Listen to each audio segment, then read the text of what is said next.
Nathan, after a series of stressful life events, an acrimonious breakup, a failed career project, and mounting anxiety, decides to escape to a secluded cabin by a pristine, remote lake for some much-needed peace.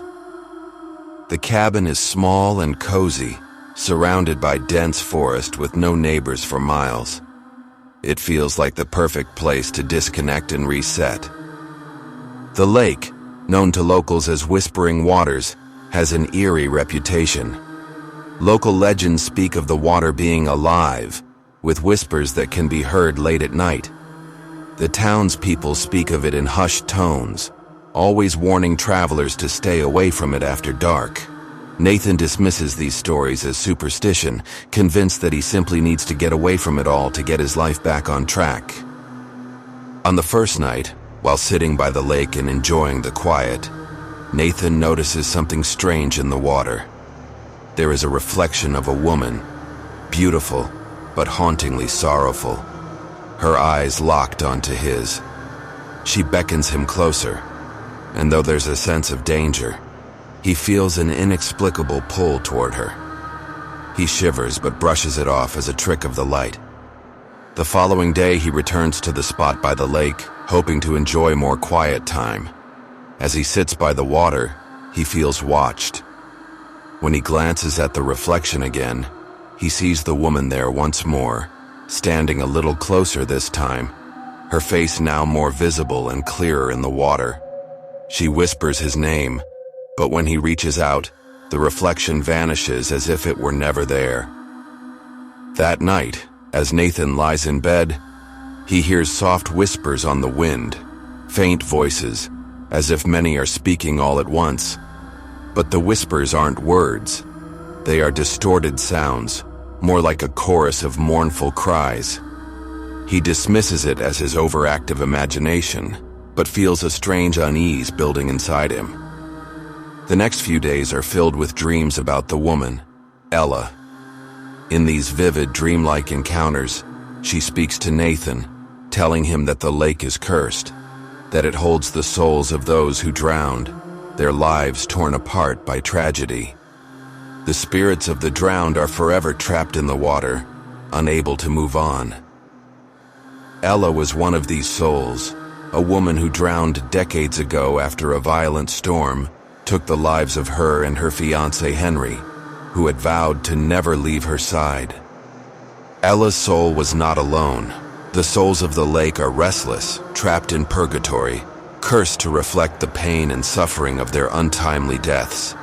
They reach out to anyone near the water, trying to find a way to escape. The spirits can only communicate through reflection, first through the mirror of the water, and then, if one is vulnerable enough, through their dreams.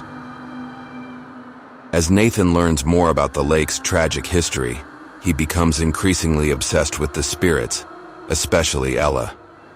He begins to visit the lake at night, drawn to her voice, which grows louder and more desperate with each passing day. His sleep becomes troubled. He dreams of the lake, and in these dreams, he sees his own reflection twisting, warping, becoming an image of someone drowning.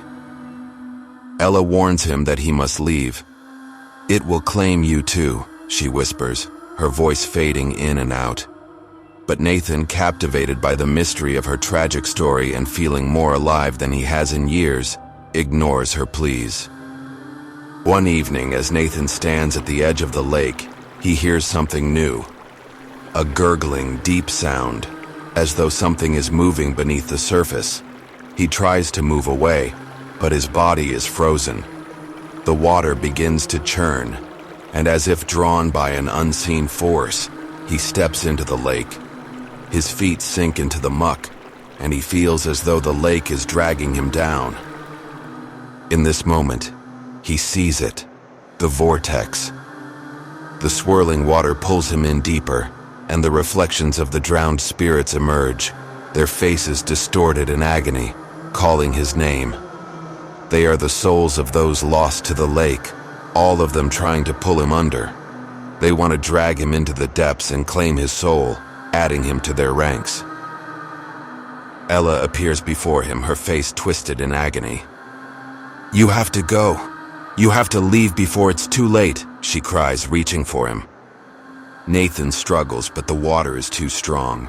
He realizes that the lake isn't just a place, it's a trap, and anyone who lingers too long becomes part of the haunting.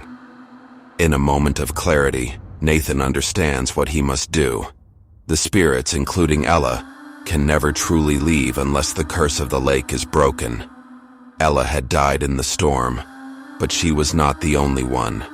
The souls of her fiancé, Henry, and others who perished that night are trapped in the lake, angry and vengeful, constantly trying to pull new victims into their watery grave. Nathan, desperate to break the cycle and save the spirits, discovers an old ritual in the town's history that was meant to set the souls free. To perform a ceremony that involves sacrificing an offering to the lake, something of deep, personal significance.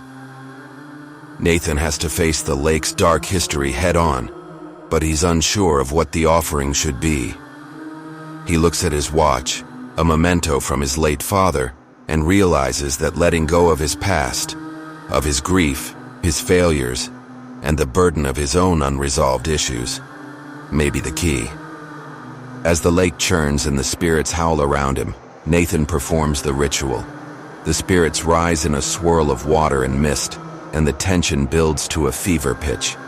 At the climax, the lake calms, and Nathan is left alone, floating in the now still water, as if the spirits have finally found peace. Nathan survives the ordeal, barely escaping with his life, and the lake is no longer haunted. He returns to the town, but the memory of the spirits, especially Ella, stays with him forever. He knows that the lake's curse was broken, but he also knows that the whispers of the drowned will always haunt him in the corners of his mind. Though the lake is calm, the lost spirits, their stories finally told, continue to echo in his thoughts, reminding him that some tragedies will never be fully erased. The woman, Ella, might be gone, but Nathan will always hear her voice calling from the lake, an echo of the lost souls who will forever be bound to the water.